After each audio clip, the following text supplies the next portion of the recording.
और अब बात उस साइको किलर की जिसकी तलाश थी। जी हां, पकड़ा गया मध्य प्रदेश के सागर का साइको किलर। पुलिस ने भोपाल से साइको किलर को गिरफ्तार किया है। साइको किलर पर 4 गार्ड्स की हत्या का आरोप है।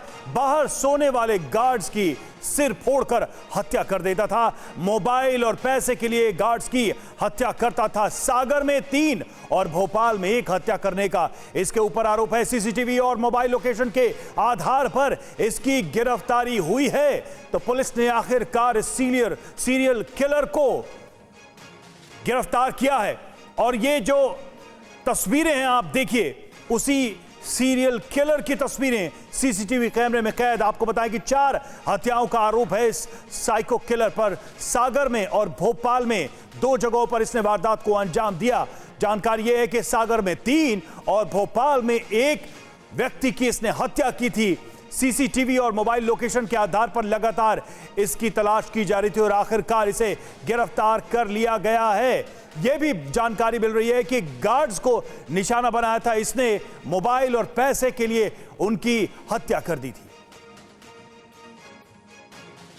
अब आपको एमपी के गृह मंत्री नरोत्तम मिश्रा का वो बयान सुनवाते हैं जो उन्होंने सीरियल किलर के गिरफ्तार होने से पहले दिया था। घटना संज्ञान में प्रशासन की आई है। मेरी भी पुलिस अधीक्षक जी से बात हुई है। सभी संपूर्ण पुलिस को अलर्ट मोड पर वहां किया हुआ है। इसके साथ साथ जहां जहां पर हमारे रात्रि गश्त वाले चौकीदार इस तरह के लोग हैं, उनको भी सबको अलर्ट मोड पे किया है। जन जागरण भी किया जा रहा है। सीसीटीवी के फुटेज भी अलग अलग जगह के पूरे सागर से निकलवाए गए हैं। 1-2 जगह सीसीटीवी फुटेज में कोई व्यक्ति दौड़ता हुआ, भागता हुआ इस तरह के दृष्टिगोचर हुए हैं। मैं समझता हूं कि अति शीघ्र इसके निष्कर्ष पे हम आ जाएंगे। तो मध्य प्रदेश के गृह मंत्री नरोत्तम मिश्रा का बयान। हमारे साथ हमारे संवाददाता मकरंद काले जुड़े हुए हैं इस वक्त। मकरंद, हम देख रहे थे कि सीसीटीवी के माध्यम से फोन कॉल्स के जरिए इसको ट्रैक किया गया, लेकिन इस पर शक पुलिस को कैसे हुआ? कैसे पुलिस और कानून का फंदा इस सीरियल किलर तक पहुंचा? देखिए, मैं थोड़ा अपडेट आपको बता दूं कि ये जो किलर है इसको गिरफ्तार करके अब पुलिस सागर ले जा रही है और वहां पर एक औपचारिक प्रेस कॉन्फ्रेंस अभी की जाएगी थोड़ी देर में।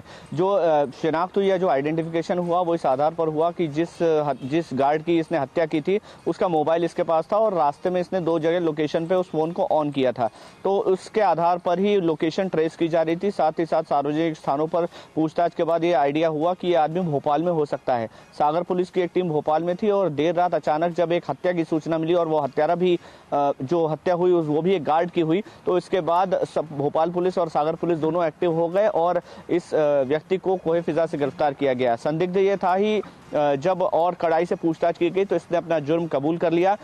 ये मूलतः सागर का ही रहने वाला है और सागर से भोपाल ये आया था और जिलों में भी जा चुका है। शिव कुमार शिव प्रसाद इसका नाम बताया जा रहा है। उम्र 20 साल की है और ये किसी फिल्म से प्रेरित होकर, साउथ की एक बड़ी फिल्म से प्रेरित होकर इसने इस हत्याकांड को अंजाम दिया। ये भी एक इनपुट आ रहा है और ये भी एक इनपुट आ रहा है कि ये प्रसिद्ध होना चाहता था, साथ ही साथ पैसे भी इसको मिल रहे थे। तो बहुत सारे एस्पेक्ट हैं जिसमें पुलिस तफ्तीश कर रही है। मतलब साफ है कि दिमागी रूप से ये अस्वस्थ है, ये भी एक बहुत बड़ा कारण है इस हत्याकांड के पीछे और पुलिस की तफ्तीश में क्या निकलकर सामने आता है वो देखना होगा। बहुत शुक्रिया मकरंद आपके इन तमाम जानकारियों के लिए।